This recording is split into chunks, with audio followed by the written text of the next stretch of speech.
dimanapun kau berada. Salam terobosan dalam Tuhan. Hari ini kita akan belajar akan kebenaran firman Tuhan. Mari buka dalam Yoel 3 ayat 3 hingga 9 sampai 14. Yoel 3 ayat 9 berkata, maklumkanlah hal ini di antara bangsa-bangsa, bersiaplah untuk peperangan, gerakkanlah para pahlawan, suruhlah semua prajurit tampil dan maju, tempalah mata bajakmu menjadi pedang, dan pisau-pisau pemangkasmu menjadi tombak. Baiklah orang yang tidak berdaya berkata, aku ini pahlawan. Ayat 11 berkata, bergeraklah dan datanglah hai segala bangsa dari segenap penjuru, dan berkumpullah ke sana. Bawalah turun ya Tuhan pahlawan-pahlawanmu. Baiklah, dikatakan ini saudara, bangsa-bangsa bergerak dan maju ke lembah Yosafat, sebab di sana aku akan duduk untuk menghakimi segala bangsa dari segenap penjuru. Ayat 13 berkata, ayunkanlah sabit, sebab sudah masa tuaian. Marilah, iriklah, sebab sudah penuh tempat anggur, tempat pemerasan kelimpahan, sebab banyak kejahatan mereka. Banyak orang di lembah penentuan. Ya, sudah dekat hari Tuhan di lembah penentuan. Saudara, di saat Tuhan bekerja, saya mendorong biarlah kita juga berlomba untuk masuk menjadi salah satu bagian dari kegerakan Allah. Dengan apa? Aktifkan karunia yang ada pada kita. Amin, saudara. Aktifkan karuniamu. Aktifkan karuniamu. Biar saya mau dengungkan ini untuk setiap kita. Saudara, apakah karunia yang Tuhan percayakan dalam hidupmu hari ini? Dan apakah sampai hari ini engkau sudah mengaktifkan karunia atau talenta yang Tuhan berikan? Di dalam Alkitab kita perlu tahu ada beberapa bentuk karunia. Yang pertama yaitu karunia dasar. Karunia ini Anda boleh lihat dalam Roma 12 ayat 4 hingga 8. Saya bacakan buat kita. Roma 12 ayat 4 hingga 8 berkata, sebab sama seperti pada satu tubuh kita mempunyai banyak anggota, tetapi tidak semua anggota itu mempunyai tugas yang sama. Demikian juga kita, walaupun banyak, adalah satu tubuh di dalam Kristus, tetapi kita masing-masing adalah anggota yang seorang terhadap yang lain. Demikianlah kita mempunyai karunia-karunia yang berlainan menurut kasih karunia yang dianugerahkan kepada kita. Jika karunia itu adalah untuk bernubuat, baiklah ia melakukannya sesuai dengan iman kita.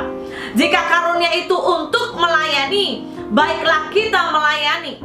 Jika karunia untuk mengajar, baiklah kita mengajar. Jika karunia untuk menasehati, baiklah kita menasehati. Siapa yang membagi-bagikan sesuatu, hendaklah ia melakukannya dengan hati yang ikhlas. Siapa yang memberi pimpinan, hendaklah ia melakukannya dengan rajin. Siapa yang menunjukkan kemurahan, hendaklah ia melakukannya dengan sukacita. Saudara, itu adalah karunia dasar. Ya, coba kenali karuniamu. Apakah engkau memiliki karunia itu? Kemudian karunia yang kedua. Karunia kedua yaitu karunia roh, saudara. Dalam 1 Korintus 12 ayat 4 hingga 9 berkata, ada rupa-rupa karunia tetapi satu roh, dan ada rupa-rupa pelayanan tetapi satu Tuhan, dan ada berbagai-bagai perbuatan ajaib tetapi satu Allah. Adalah satu yang mengerjakan semuanya dalam semua orang. Ayat 7 berkata, tetapi kepada setiap orang dikaruniakan penyataan roh untuk kepentingan bersama. Sebab kepada yang seorang roh memberikan karunia untuk berkata-kata dengan hikmat, dan kepada yang lain roh yang sama memberikan karunia berkata-kata dengan pengetahuan. Kepada yang seorang roh yang sama memberikan iman, dan kepada yang lain ia memberikan karunia untuk menyembuhkan. Kepada yang seorang roh memberikan kuasa kuasa untuk mengadakan mujizat. Dan kepada yang lain ia memberikan karunia untuk bernubuat. Dan kepada yang lain lagi ia memberikan karunia untuk mengadakan bermacam-macam roh. Kepada yang seorang membedakan bermacam-macam roh. Kepada yang seorang ia memberikan karunia untuk berkata-kata dalam bahasa roh. Kepada yang lain ia memberikan karunia untuk menafsirkan bahasa roh itu. Nah, itu karunia roh. Ada juga karunia 5 jawatan, saudara. Ketika Anda buka Efesus 4 ayat 11 hingga 13 berkata, dan ia Tuhan yang memberikan baik rasul-rasul maupun nabi-nabi, baik pemberita-pemberita Injil maupun gembala-gembala dan pengajar-pengajar, untuk memperlengkapi orang-orang kudus bagi pekerjaan pelayanan, bagi pembangunan tubuh Kristus, sampai kita semua telah mencapai kesatuan iman dan kedewasaan penuh dan tingkat pertumbuhan yang sesuai dengan kepenuhan Kristus. Nah, saudara yang terkasih, saya sangat rindu untuk hari-hari ini. Mari kita aktifkan karunia kita. Amin, saudara. Yoel tadi mengingatkan, permaklumkan kepada semua bangsa masa peperangan. Kita memasuki sebuah masa yang tidak mudah. Kita memasuki sebuah masa di mana musim-musim ini, setiap kita, kalau engkau dan saya tidak aktifkan karunia kita, maka kita akan bisa sangat pasif. Kita bisa menjadi orang yang sangat pesimis dan tidak bergerak. Tetapi bukan hanya itu saja, saudara. Kalau kita tidak mengaktifkan karunia yang Tuhan berikan dalam hidup kita, ada sebuah warning penting ketika kita juga boleh baca dari kisah talenta atau pembagian talenta. Dalam Matius 25 ayat 14 hingga 30, itu begitu serius bagaimana hari itu yang dikatakan bahwa ini hal kerajaan sorga. Jadi ketika kita menyadari sebagai umat Tuhan tubuh Kristus, ketika kita hidup di bumi, Tuhan pasti memberi karunia dalam hidup kita. Ya, di sini gambarannya seperti apa? Talenta. Dikatakan sebab ini hal kerajaan sorga. Saya mau kita baca, tapi saya mungkin tidak baca semua.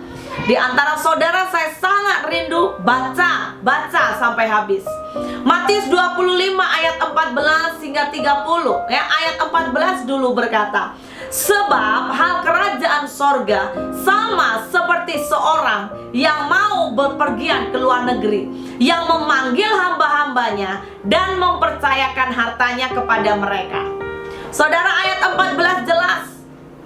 Seperti gambaran Tuhan. Tuhan sudah naik ke sorga. Ya, di sini seperti apa, saudara? Yaitu seperti seorang tuan yang akan berpergian ke luar negeri. Tuhan sudah naik ke sorga. Waktu dia naik ke sorga, engkau dan saya terima Yesus. Tuhan memberikan talenta dalam hidup kita. Amin, saudara. Tuhan percayakan. Ada yang mendapat, ayat 15 saya lanjutkan. Dikatakan seorang menerima atau diberikan 5 talenta. Ada lagi yang dapat 2, dan seorang lagi 1 talenta. Tapi singkat cerita, saudara, saya mau berkata, ayat ini berkata, selepas tuannya pergi, apa yang terjadi? Respon dari ketiga orang ini sangat berbeda. Respon yang pertama, yaitu seorang yang menerima 5 talenta. Apa yang dilakukan? Dia pergi dan mengusahakannya. Haleluya. Dia pergi mengusahakannya. Dia mengaktifkan karunia-Nya. Orang yang menerima 2 talenta juga sama. Dia pergi dan mengusahakannya. Dan apa yang terjadi dengan orang ketiga? Orang ketiga tidak mengaktifkannya. Orang ketiga dia tanam, dia kubur di bawah tanah. Saya mau kita baca ya, saudara, supaya Anda perhatikan. Ayat 18 berkata, tetapi hamba yang menerima 1 talenta itu pergi dan menggali lubang di dalam tanah, lalu menyembunyikan uang tuannya. Saudara, talenta yang Tuhan berikan itu tidak untuk disembunyikan. Talenta karunia yang Tuhan berikan itu selalu punya tujuan dalam hidup kita. Katakan amin. Engkau yang merasa memiliki karunia, engkau yang sudah menyadari ada talenta, tapi selama ini engkau tidak pakai, saya mau berkata, hati-hati. Kenapa hati-hati? Sebab kita akan lihat ayat selanjutnya. Ini adalah respon bagaimana tiga pribadi ini mencerminkan kekristenan atau umat Tuhan atau gereja Tuhan kita. Yaitu ketika apa? Saat tuannya datang. Sang yang memiliki 5 talenta dan yang mendapatkan 2 talenta, karena dia datang kepada tuannya bukan hanya dengan talenta yang sama, tetapi dia datang dengan laba. 5 talenta mendapat 5 laba, 2 talenta mendapat 2 laba atau keuntungan. Yaitu apa? Ada multiplikasi, ada pelipat gandaan. Dan saya mau saudara dengar apa respon dari tuannya. Ayat 21, perhatikan. Kalau engkau boleh buka Alkitabmu. Matius 25 ayat 21 berkata, maka tuannya itu berkata kepadanya, baik sekali perbuatanmu itu, hai hambaku yang baik dan setia. Wow, dikatakan ingat 2 perkara ini. Baik sekali perbuatanmu, hai hambaku yang baik dan setia.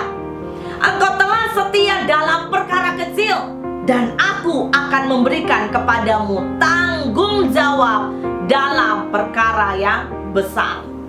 Bahkan bukan hanya itu saja, dikatakan masuklah dan turutlah dalam kebahagiaan Tuhanmu. Wow, saudara, maukah itu engkau terima dari Tuhan pada harinya? Dia berkata kepada kita, hai hambaku yang baik dan setia. Wow, itu kerinduan saya, saudara. Dan saya berdoa biar ini juga menjadi kerinduanmu. Tuhan berkata kepada engkau, baik sekali perbuatanmu, hai hambaku. Mari hambaku yang baik dan setia, masuk, turut dalam kebahagiaan bersamaku. Wow, itu berbicara apa? Engkau akan mengalami kebahagiaan di sorga. Jadi betapa pentingnya kita mengaktifkan karunia kita. Katakan amin. Yes. Tapi perhatikan saudara, saya mau lanjutkan. Apa yang terjadi pada orang ketiga yang mendapat 1 talenta?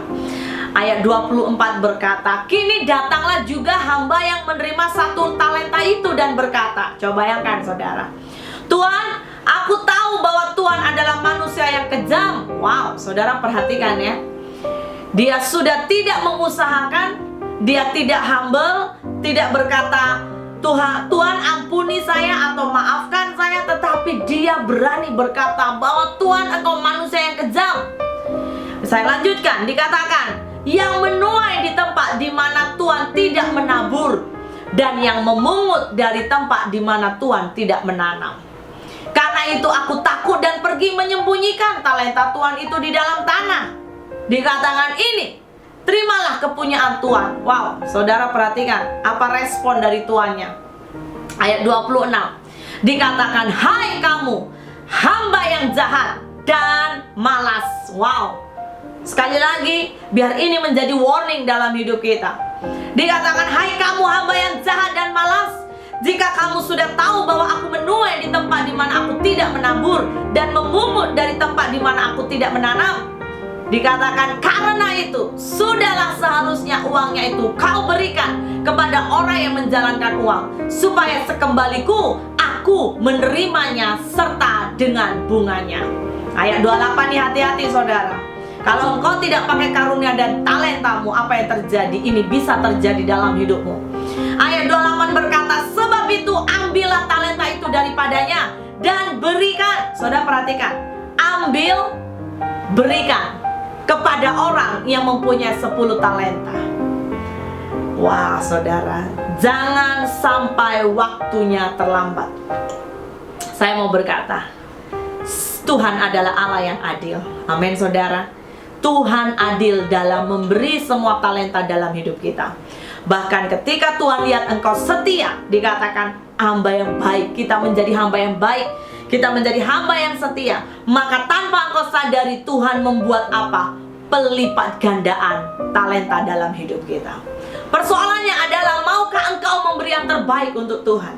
Maukah engkau mengusahakannya? Maukah engkau tidak malas? Haleluya. Terlalu banyak manusia kita komplain, ya. Tetapi biar hari ini kita mulai belajar, tidak banyak komplain, tidak banyak beralasan, tidak banyak bersungut-sungut. Kenapa? Saya lanjutkan ayat 30. Akibatnya mengerikan. Alkitab berkata bukan hanya diambil, tapi ayat 30 berkata, dan campakkanlah hamba yang tidak berguna itu ke dalam kegelapan yang paling gelap. Di sanalah akan terdapat ratap dan kertak gigi. Wow, saudara, tahukah saudara itu di mana? Dan saya percaya saudara tahu. Kemana lagi tempat di mana ada tempat kegelapan paling gelap, kemudian ada ratap dan kertak gigi? Neraka. Jadi saudara yang terkasih, ini adalah sebuah warning buat kita. Ini sebuah peringatan untuk kita. Biar hari ini kita mulai mengambil keputusan. Amin saudara. Ya, ini perumpamaan yang saya berdoa akan benar-benar open our mind, membuka pikiran kita. Saya berdoa agar kita juga bisa dipanggil menjadi hamba yang baik dan setia. 1 Timotius 4 ayat 14 berkata, jangan lalai dalam mempergunakan karunia yang ada padamu, yang telah diberikan kepadamu oleh nubuat dan dengan penumpangan tangan sidang penatua. Bahkan 2 Timotius 1 ayat 6 berkata, karena itulah ku peringatkan engkau untuk mengobarkan, ingat, mengobarkan karunia Allah yang ada padamu oleh penumpangan tangan atasmu. 2 kali Paulus terus mengulangi dalam suratnya kepada Timotius hari itu menekankan apa? Betapa pentingnya apa? Mengobarkan karunia. Amin saudara. Usahakan, aktifkan karuniamu, pertajam. 1 Korintus 7 ayat 7 berkata, namun demikian alangkah baiknya kalau semua orang seperti aku, tapi setiap orang menerima satu, ya, dikatakan maaf, tetapi setiap orang menerima dari Allah karunia-Nya yang khas. Ingat, Tuhan memberikan karunia yang khas dalam hidupmu. Yang seorang karunia ini, yang lain karunia itu. Jadi jangan pernah bandingkan dirimu dengan orang lain. Sekarang kita akan masuk dengan cepat. Bagaimana cara kita menggunakan dan mengaktifkan karunia yang benar? Yang pertama, saya mendorong, temukan. Anda umat Tuhan, Anda belum kenal dirimu, Anda belum tahu karuniamu, mulai hari ini temukan. Tanya Tuhan. Tetapi bukan hanya tanya Tuhan, tapi saya mendorong, mari belajar, buka diri kepada semua pelayanan. Ketika Tuhan membuka pintu, memberi peluang dalam hidupmu, saya mau mendorong untuk setiap saudara, tangkap peluang itu. Jangan jual mahal, amin saudara. Jangan sombong untuk memilih-milih, ya. Jaga hati, jaga motivasi, tetapi jangan pernah kita sombong. Amin saudara. Kedua, ketika engkau sudah menemukan karuniamu, ayo belajar. Ketika Tuhan buka pintu pelayanan ini, ya, peluang ini demi peluang, mari belajar evaluasi, mari belajar kenali, mari belajar sensitif. Manakah bahagian pelayanan atau karunia yang ketika engkau melakukannya, engkau begitu bergairah, engkau begitu bersemangat, engkau begitu bersukacita? Karena itulah salah satu tanda itu bisa menjadi karuniamu. Ketiga, kalau engkau sudah mulai kenali, maka saya mendorong, kembangkan, pertajam. Ya, men saudara, terus latih, terus kembangkan. Ya, jangan dipendam, jangan pasif. Supaya apa? Agar Tuhan semakin membuat pelipat gandaan demi pelipat gandaan. Yang keempat, aktifkan senantiasa. Dengar ini, aktifkan senantiasa. Menemukan dan mengembangkan karunia itu tidak cukup. Tetapi saatnya saudara harus apa? Menunjukkan sebuah tindakan aktif. Jangan pasif.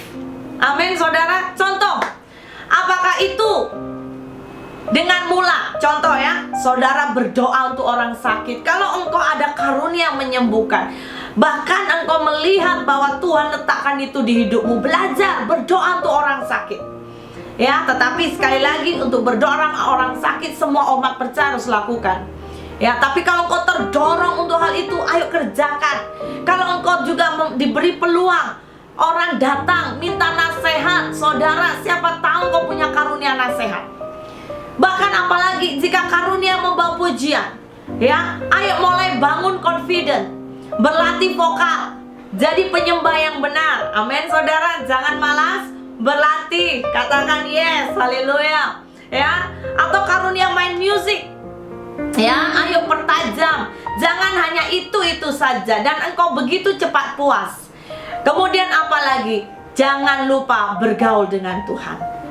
Saudara ingat, aktifkan. Yang kelima, arahkan. Gunakan dengan benar. Amin, saudara. Salurkan karunia untuk kemuliaan Tuhan, bukan untuk kesombongan, bukan untuk show off. Wah, saya pandai main musik lah, saya mau semua dunia lihat saya pandai main musik. Motivasi yang salah itu juga sangat mengecewakan Tuhan. Tidak akan jadi berkat. Saudara, ingat, dan sekali lagi saya mau ingatkan buat kita. Tadi di Yoel itu sudah merupakan panggilan. Ya, Yoel 3 ayat 10, tempalah mata bajak. Tempalah. Bahkan dikatakan apa? Itu merupakan sebuah apa? Ingatan buat kita. Ayat yang ke 13 juga dilanjutkan. Ayunkan sabitmu, tempa mata bajak, pertajam. Kalau engkau lemah, ayat 10 dalam kitab Yoel ini ajaib. Yoel 3 ayat 10 berkata, aku ini pahlawan. Kalau engkau merasa aku tak berdaya, aku tidak mampu, aku sepertinya tidak ada karunia, tapi engkau ada kerinduan, ayo belajar. Ingat saudara, engkau dan saya pahlawan Allah. Katakan amin. Kalau engkau mengalami pergumulan, ketika engkau menjalankan atau mengaktifkan karuniamu, saya mau mendorong saudara, ingat, kita pahlawan Tuhan. Never give up. Jangan sampai kita pasif. Amin. Dan ingat saudara, bakat yang diberikan Tuhan, semua itu harus untuk kemuliaan Tuhan, untuk membangun gerejanya. Ya, jangan sampai ada di antara kita mencuri kemuliaan Tuhan. Ayat 1 Petrus 4 ayat 10 berkata, layanilah seorang akan yang lain sesuai dengan karunia yang telah diperoleh tiap-tiap orang, sebagai pengurus yang baik dari kasih karunia Allah. Amin, amin. Kiranya setiap kita berada dalam kondisi sedang bekerja, sampai nanti Tuhan menjemput kita di awan-awan. Mari kita berdoa. Tuhan, hamba berdoa biarlah Engkau memberkati semua anak-Mu Tuhan, umat Tuhan dimanapun mereka berada. Biar setiap mereka menyadari bahwa mereka adalah pahlawan-pahlawan Tuhan. Dan hari-hari ini Tuhan, biar kami semakin pertajam dan aktifkan karunia kami. Hamba berdoa bagi mereka yang belum mengenali karunia mereka, Tuhan buka mata roh mereka, agar mereka sadar ada rencana Tuhan, tujuan yang akan Kau kerjakan dalam hidup mereka. Buat mereka mengerti karunia apa yang Tuhan berikan dalam hidup mereka. Dan biarlah hari ini menjadi hari di mana kami memuliakan Engkau, kami dan seisi keluarga kami Tuhan. Biar kami ditemukan menjadi hamba yang baik dan setia. Hamba tolak semua roh kekerasan, bahkan hamba berdoa semua kedegilan, keegoisan dalam hidup kami, cabut Tuhan di dalam nama Yesus. Biar hati kami Kau temukan murni dan menjadi hamba yang setia. Segala pujian, hormat, syukur hanya bagi Engkau, Raja di atas segala raja. Dalam nama Yesus kami berdoa, haleluya. Amin, amin, amin. God bless you.